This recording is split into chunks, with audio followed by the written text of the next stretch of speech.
بسم الله الرحمن الرحيم. إن الحمد لله نحمده ونستعينه ونستغفره ونتوب إليه ونعوذ بالله من شرور أنفسنا ومن سيئات أعمالنا. من يهده الله فلا مضل له ومن يضلل فلا هادي له، وأشهد أن لا إله إلا الله وحده لا شريك له، وأشهد أن محمدا عبده ورسوله صلى الله عليه وعلى آله وأصحابه وسلم. derdiraaɓe heɗitittoɓe, hande bo Allah ceni ɗo hawri en ha wakkati siriya men ko laarani annisa'u wal atfal, siriya ko laarani rewɓe e ɓikkoy. Allah bangiɗo wiyata ya ayyuha alladina amanu qu anfusakum wa ahlikum nara ila akhiri al-aya. النبي صلى الله عليه وسلم وي كلكم راع وكلكم مسؤول عن رعيته إلى آخر الحديث. Allah bangiɗo ewni nuɗɗinɓe pat o wi ndene ko'e mon be himɓe mon yiite nge docce mum laati ɓiɓɓe adama e kaaye, e bo malaika en ñaatɓe kañum on halfitinange. Annabijo sallallahu alayhi wa sallam o wi kala goto mon fu ɗum gaynako, e kala goto mon fu bo ƴamtete ko durata. Ardiɗo o gaynako ha himɓe ɓe o ardani, o ƴamteteɗo bo ha gaynateri mako, e goɗɗo bo o gaynako ha saare mako, o ƴamteteɗo dede ko o durata gaynateri mako. E debbo bo o gaynako ha saare gori ko o ƴamtete bo dede ko o durata har saare man. To kadi to on ciftori derɗiraɓe julɓe, en bolwino taw jihad ko laarani haala rabbugo ɓikkoy. Iga en mbino aranni goɗɗo waɗa ɓingel mum ngel ɗo feɗotiri be Allah, wato wata hakkilo magel ha Allah, ngel anda Allah ɗon, kanjum woni hollugo ngel tawhid dede ko leɓani hakkilo magel. Nden holla ngel ko laarani nagarɗam, iga senuye kadi nagarɗam e julde ko nandi banni. Nden ɓawo man latto kañum man ɗo rabbowo man ɗo o laato qudwa saliha, waɗa kuuɗe boɗɗe ngam heɓa ɓingel yaktumo. E nonnon o dayto kuje pirtotirɗe, ta o wi'a ɓingel hunde kanko o waɗatande. En bolwino haala jangino o wi'a ɓingel juula kañum oɗo ɓingel ɗo yi'a nden ngel warta ngel tawa saaro juulata. Ko dada wi'a ngel lekki ɗo weli, ngel tawa ɗo haaɗi, ko nandi banni, goɗɗo dayto ɗum bo. E nonnon en bolwino en mbi tokko torano ɓikkoy khairu, tata la'ana koy, ta do sharru ha dow makoy. E nonnon tokko torano koy Allah reena koy, jangina koy bo do'aje ko koy moltorto.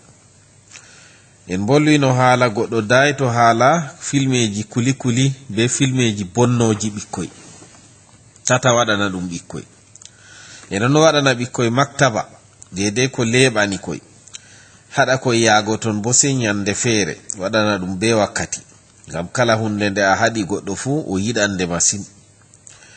E nonnon accugo koy pija, nden hollita koy, sodana koy kuje fijirde man, acca koy bo koy cufta kuje man. To koy cufti ko woɗay bo hollita koy ɗum woɗay. E nonnon hande hosugo ɓikkoy yaada ha yaasi wuro, koy yaha koy pija ɗo watani koy hakkilo. E nonnon hande hawrugo be makoy ha fijirde man, bana turo en bolwino ɓikkoy man ba'o dow ɓaawo mum samna ko nandi banni. En mbino annabijo sallallahu alayhi wa sallam ɗon no waɗano non be Umar ibn al-Khattab radiyallahu an. E nonnon ha nder kuje man ko tawjihat, hande ko goɗɗo waɗanta ɓingel, wato ko bo ɓikkoy waɗugo ngel kangel ɗo ngel ɗo laaɓi, wato mazhar magel laato boɗɗo, ngel waɗana ngel limse laatiɗe hande boɗɗe yiwangel ko nandi be non ngel holla ngel dottaku iga ngel pamarel. E non hande hollugo ɓingel ngel respecta goɗɗo mawɗo, ngel respecta koɗo, ngel respecta kala ni goɗɗo laatiɗo hande ɓuri ngel ka fu ko hamma magel, ngel respecta ɗum. E non ngel enɗo bo pamaroy miñigel e ko nandi e mum. E non susɗingo ngel, wato waɗa ngel nyande feere wi'a ngel waɗa discours ko nandi be majum, ko hande wadda kuje hande bana ɗereji wi'a ngel ta'a ngel waɗa hunde kazare ni heɓa hakkilo magel ɓesto. To ɗum man ɗo bo ɗum baɗete ɗum ha rabbugo ɓikkoy. E non hande daytago nyaɗal be piiɗe, tata fiya ɓingel, tata nyaɗana ngel sei to haaje waɗi, tata hulna ngel bo. E non wownugo ngel nediji ɗi islama e nediji hande ɗi nafata ha société ha ngel woni.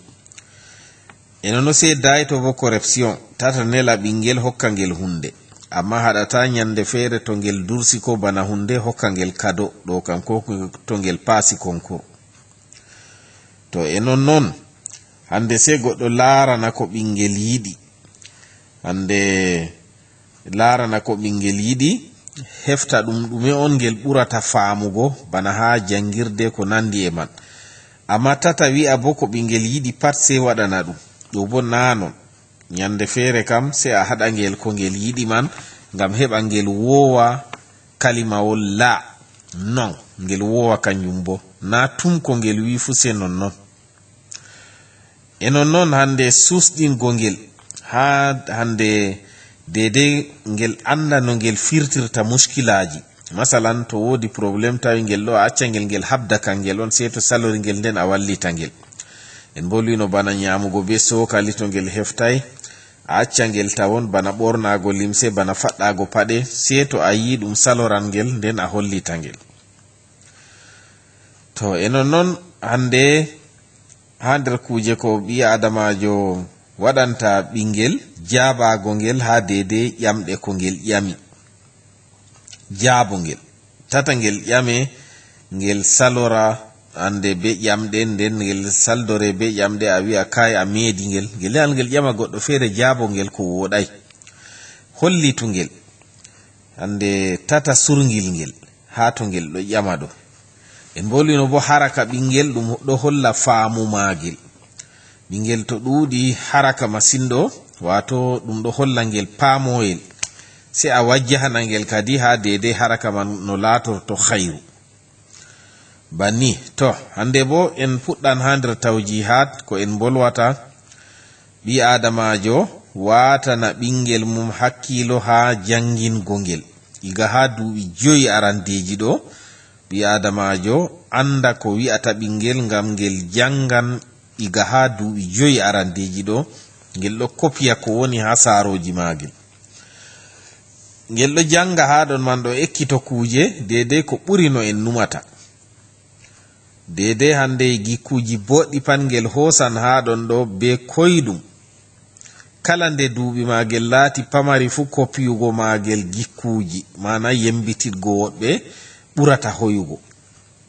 To ngel mawni on ɓurata saɗugo. Ngam 90 ha nder temerre ha rabbugo ɓingel pat ɗum ɗo timma ha nder duuɓi 5 arandeji ɗo. Iga ha ɗon to a ratini to a rati kadi. Ngam ɓingel kam ha dede wakkati man ɗo ngel ɗo yiɗi ngel yerdina saroji magel. Kanjum waɗi ko a ekkitini ngel fu ngel yawan law ngel jaɓa ɗum ngam heɓa wato a yerdo ngel.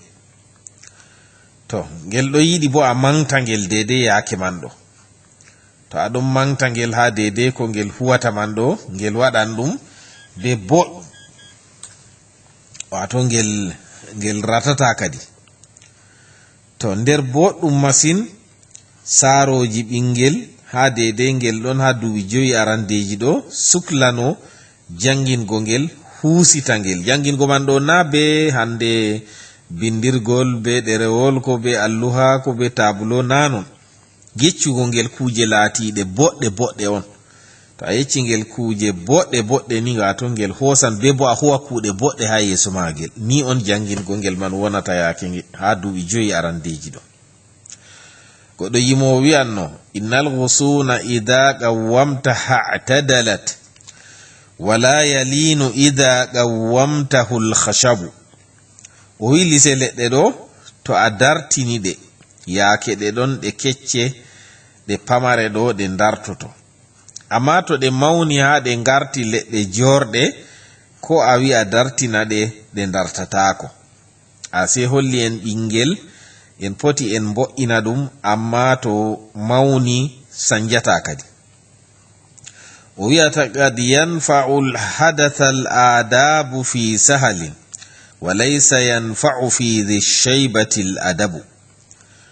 o wi nediji ɗo ɗum nafan derkejo be koyɗum to a yecci mo o jaɓanɗi be koyɗum, amma nediji man ɗo hollugo ɗi goɗɗo marɗo danandi kam ɗum nafatamo ngam o jaɓantama o mawni. to e nonnon hande tata a wi'a kala nde ɓingel waɗi ayibe pat a nangira ngel be man. yaake feere to ngel waɗi boofol a yi'ay ngel ɗo gasni a yi'ay ɗo, ko a yifu waɗu bana a yi'ay man a acca nonnon ɗum saalo toni boofol man na be amdu on ngel waɗiri ɗum.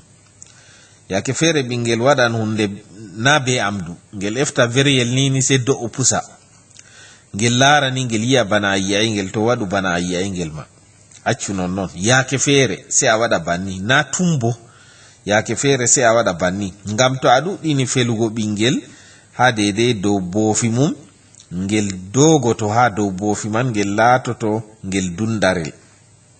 na kala ko ɓingel waɗi ayibe pat a nangirta ngel be man, amma to ngel lorti ngel waɗi ayibe man fahin ngel tokkiti ɗum, ɗo kam a foti a pinisa ngel, wato a fela ngel ko a fiya ngel piiɗe ɗe torrata to ngel tokkiti ayibe man. e nonnon nder tawjihat ɗi ɓikkoy waɗante ha eltugo ɗum, wato waɗugo qissaji ɗi butula, wato qissas butuliya. hande a yecca dedei qissaji ha himɓe susɗuɓe ko waɗi no ɓoyma, bana qissa Umar ibn al-Khattab ko nandi e man, qissa sahabo en, qissa himɓe salihi en. a tokko a waɗana ɗum ɓikkoy ngam koye jaktoɓe, e bo ngam anniya man, wato anniya yembidgo ɓe aman wona ha nafsuji maɓɓe. ngam ɓikkoy ɗo giɗi qissaji, ɓurna fu en ɗo gi'a ɓikkoy ngara mbi'a goɗɗo taala ɗum, wato ko yiɗi nango qissaji. to qissaji man ɗo tokku qissugo ɓikkoy, amma qissuɓe qissaji laatiɗi goonga, ta qissuɓe qissaji khayaliya, yeccuɓe kuje laatiɗe goonga on, ngam ɓe keɓa kamɓe bo ɓe jakto ɗum.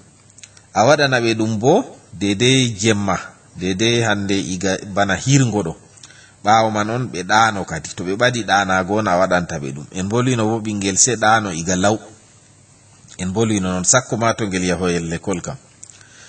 e nonnon l'école ha en jarata ɓikkoy, se en anda l'école man no wa'i, moy woni janginowo ha ton, no gikkuji maako wa'i, ngam suftugo l'école ɗo ɗum hunde himmiɗininde masin. ta hoosu ɓikkoy ma yaaru ha l'école je janginoɓe man ceede lewru tan ɓe ndenata, kamɓe ka lewru timma tan ɓe jaɓa ceede ɗo tan haaje maɓɓe, na eltugo ɓikkoy. to ta yaaru ɓikkoy ma ha irin ko nandi be non. yaaru ɓikkoy ma ha l'école rabbowa ɓikkoy, tarbiya islamiya hasana, rabboɓe ɓikkoy dede hande rabbudi ndi islama laatindi mbondi, marɓe bo damir, wato hande marɓe ɓernde hollugo diina e hollugo gikkuji boɗɗi, na hande marɓe haaje culeje tan renoɓe fengde muwa, na ha iri maɓɓe a yarata ɓikkoy ma kadi. e nonnon nder ko nafata ha rabbugo ɓikkoy, nyamnugo koye halal. nyamugo halal ɗo mari batte masin ha wo'ingo ɓikkoy. toni ɓikkoy ma halal on a nyamnata ɓe, ɓe lattoto ɓe salihi en, ɗum mari rol cembiɗɗo masin ha wo'ingo ɓikkoy, nyamugo halal ɗo. bana no nyamrugo haram bo mari rol cembiɗo masin ha wonnugo ɓikkoy. ɗum wonnan gikkuji ɓikkoy, ngam fal jaza'u min jinsil amal wa kama tadinu tudan. dedei ko ɓi adama huwi kanjum o warjititte. eno a dinɗinori Allah nonnon Allah ceniɗo warjitirte. wato to a nyamni koye halal koye mboɗa, to a nyamni koye haram koye kalla. eno non ko ɓi adama lismoto ha rabbugo ɓikkoy, kanjum woni fondugo hakkunde makoy ha haqqeji makoy. to a hokki ngel hunde a hokka ngela bo, to a holli ngel yiide a holla ngela bo, ta a ɓurdidira koy. to amma wala basa yake feere to gotel waɗi hunde ngela bo waɗay, foti a susɗina wangel hunde ɗo a hokka ngel hunde a ɗawa ngela, ɗo kam wala ko watta. bana ngel ɗo paasi konkur ngel bo paasay, paasu ngel ɗo a foti a hokka ɗum kado. amma renta no a rentorto fu haala sendititgo ɓikkoy, hokka feere ɗawa feere, ta waɗu non. ta wangino yiide ha ngel, a wangina ngaygu ha ngela. ɗum man ɗo ɗum waɗan ɓingel wanya nder ɗum. e yake feere ngel woya, yake feere bo ngel nyongo, a yi'a ngel ɗo mogi non. ase ngel ɗo yi'a dedei no ko a waɗanta derɗigel kangel a waɗanay ngel. yake feere ngel aaƴa, ngel wi'a ngel nyawngel, ko ngel wi'a hande woodi ko ɗon nawa ngel ha terɗe magel. ko waɗi ngel watta non? heɓa ngel fooɗa yiide ma, kangel bo a watana ngel hakkilo. ngel fewa mere non ngel wi'a ngel nyawngel, ko kosngal magel ɗo nawa, ko hande hoore ko reedu ko nandi banni. ko waɗi ngel wi'ata non? heɓa a watana ngel hakkilo bana a watani derɗigel hakkilo ɗo.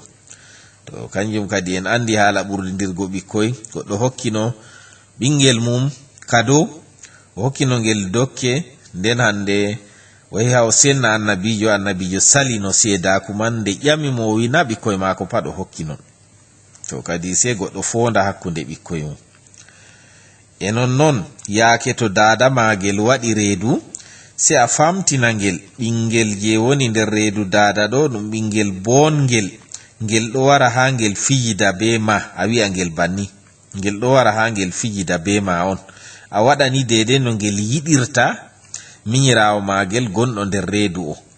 amma to nanon ngel wanyan ɓingel man, ngam ngel yi'a ɗo wara jafta ngel kosam, ɗo wara jafta ngel dada, ɗo wara jafta ngel wato saroji, ni ngel yi'ata.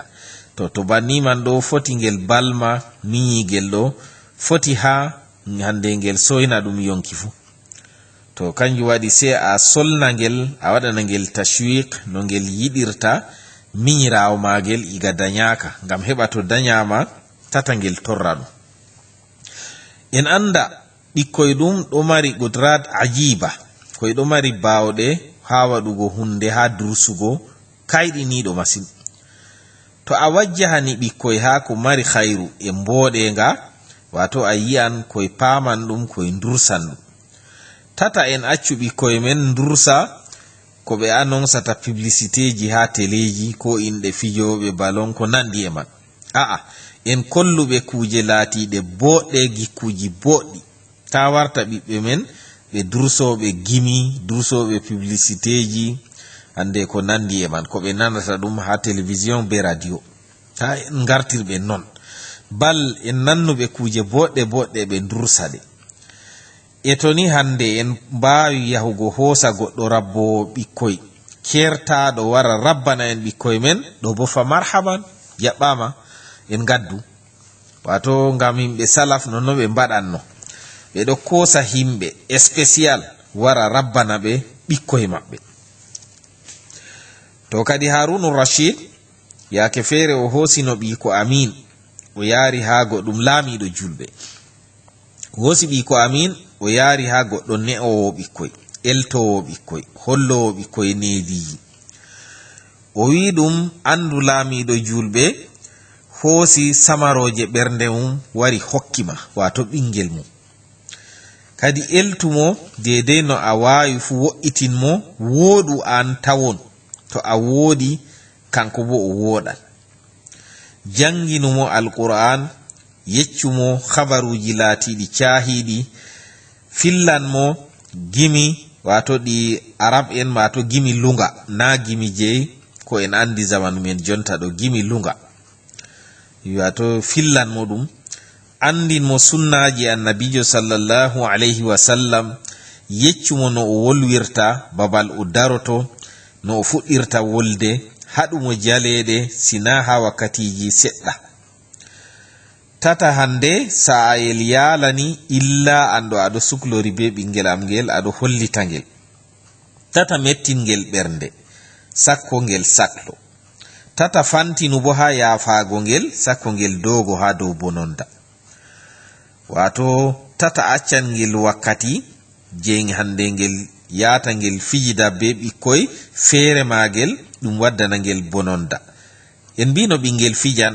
naam amma ma'a tawji sei to an mawɗo aɗon kombi maɓɓe sei ɓe mara wakkati fijirde kam fakat amma kadi wato wakkati fijirde man ɗo tata acca ɓe pija pijirle kalluɗe kadi hosugo goɗɗo wara eltana en ɓikkoy men ɗo no ɗum deftinta millionji noy ko ɗum millionji ɗuɗɗi on ɗum deftini ni heɓugo elta ɓikkoy man ɗo koye mboɗa ɗo na ɓuranan en jawdi min kam miɗo waɗa ictirah himɓe bana 10 ha fattude wato proposition on miɗo waɗa himɓe bana 10 ha fattude ko njowo ɓe kawta ɓe kosa goɗɗo mallumjo marɗo kafa'a mo ɓe andi o woodi andal o andi no o rabbirta ɓikkoy o marɗo bo gikkuji boɗɗi o wara o rabbana ɓe ɓikkoy maɓɓe ngam to ɓe ɗuuɗi masin ɗo ɗum yahan ɗum warta ɗum yofare ɗum désordre nonnon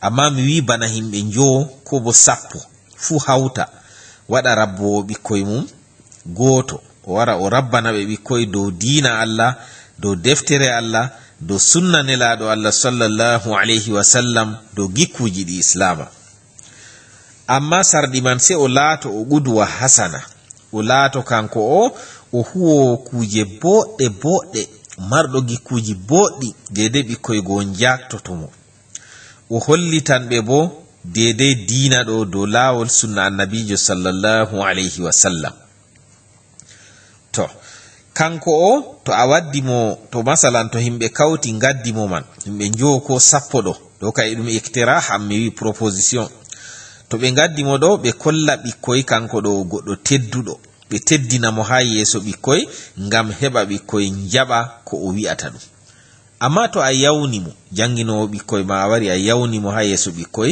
ɓe jaɓantamo bana a ewnamo a felamo ha yeeso maɓɓe a telɓanamo ha yeeso maɓɓe ɗum mallum maɓɓe bo to ɗo ɓe jawotomo amma a teddinamo a holla daraja maako nden kadi o rabbana en ɓikkoy miɗo waɗa ictirah banni Allah ceniɗo fondu en nder kuje tawjihat ha rabbugo ɓikkoy sodango koye kasetji alqur'an je tokkititta jangirde tokkititta wodi kasetji min shawi ɗon rahimahullah wato ɗon oɗo janga oɗo tokkito ni oɗo janga oɗo tokkito ni ɓikkoy ɗo tokkito to irim ɗum man ɗo sodango ɗum ɓikkoy ɗum boɗɗum ma bo wodi apareji goɗɗi feere ɗon pamari dedei ɓikkoy to a soodi ɗo bouton je goɗɗe feere ɗon to a iini ɗo tokkito kalima ko tokkito aya ko tokkito do'are banni ɗo windi ha dow bouton refu ɗum kaza woni ɗon to a iini nda babal a iyata ɗum tokkito bo irim ɗo fu boɗɗum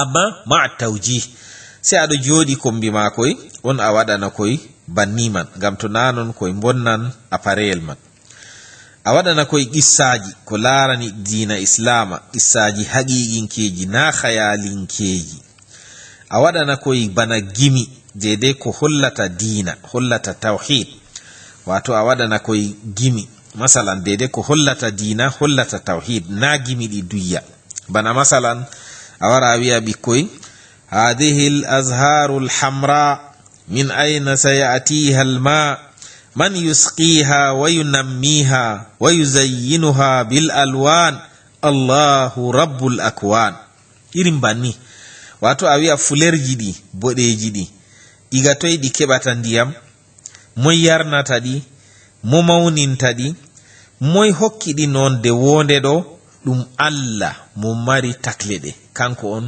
hokki fulerji ɗi mboɗirka kanko hokki ɗi ndiyam yarni ɗi kanko bo hande watta ɗi mauna kanko wo'ini ɗi bana irim gimi banni nda koye ɗon gima nda bo koye ɗo pama tawhid ha ton bana masalan a wiya hada namlun ma asgharahu yamshi hawnan ma asgharahu man allamahu hada satr man askanahu hada alwak Allahu ta'ala allamahu Allahu ta'ala alhamahu a wiya masalan nda kondor leɗɗe e kaye fa ko famɗini ɗe ɗon jaha be hakkilo e moye holli ɗe dedei yaadu ɗe jahata ɗo mo hokkiɗe ha nokkure ɗe ngoni ɗo mo jo'ini ɗe ha ɗo ase ɗum Allah ɓangiɗo on andini ɗe Allah ɓangiɗo on longini ɗe dedei ko ɗe jahata ɗo ko ɗe kuwata ɗo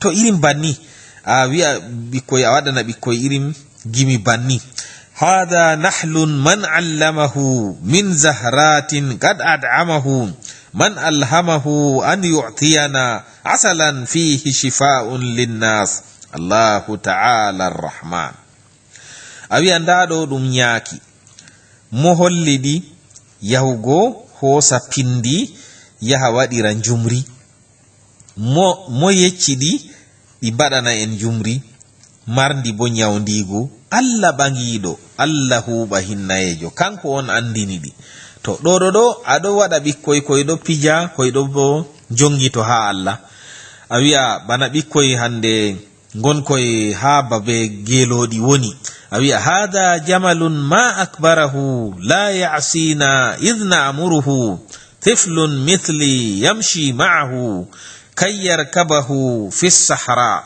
Allahu ta'ala alhamahu an yabruka hatta narkabahu هذا طفل دون الفهم من علمه ثدي الأم من عوده أن يرضعه أن يأخذه عند الجوع الله تعالى الرحمن to irin banni amma ɗo kam bana ɗo leɓanta ɓikkoy men ha ɗo ngam ko yanda gelodi a waɗina koy a sanjita ɗum be nayi wato a sanjitana koy bana ɗo man ɗo be nayi ɗo bo ko woni mana man nda ɗo ɗum geloba e kaye fa ko mawnini nga yake to en umri nga hunde nga lutata nga ɗo waɗa nde ɓingel bana am pamarel ɗo fu ɗo nanga geloba dasa nga dillida be maga ngam yaha wa'o nga ha nder ladde Allah ta'ala Allah ɓangiɗo kañum longini nga wara nga hofo ha en ba'o nga nda ɗo ɓingel pamarel ngel wala hakkilo dayangel jonta keccel e mo yecci ngel musina en ɗi dada magel mo holli ngel musina tum e mo yon holli ngel to welo nawi ngel musina ɗum Allah ɓangiɗo huɓa hinnayejo kañum on holliti ngel banni to irim ko nandi banni a wi'a hada basarun man wahibuhu man fil insani yurakkibuhu man yamliku hada al insan walahu gal a'tal adan to ba irim ko nandi banni kadi a wi'a bana masalan ndaɗo ɗum gite mo hokki en gite ɗo a ƴama ɓingel mo hokki ngel gite ɗo moy waɗani ngel gite ɗo wato resi ɗum ha babal ɗum woni ɗo mo mari ɓi adamajo mo mari gite man ɗo moy tagi mo masalan a wi mo hokki mo noppi to ay ha a holla ngel ɗum Allah ɓangiɗo kañum on tagi ɓi adama hokki mo noppi hokki mo gite hokki mo hunduko ko nandi banni heɓa ngel feɗo ha Allah aɗo jangina koye amma be lawol fijirde to irim ko nandi banni kadi e non dada be baba se dayi to jokkirgo ha yeeso ɓikkoy tata ɓe jokkira ha yeeso ɓikkoy ɗum wonnan rabbudi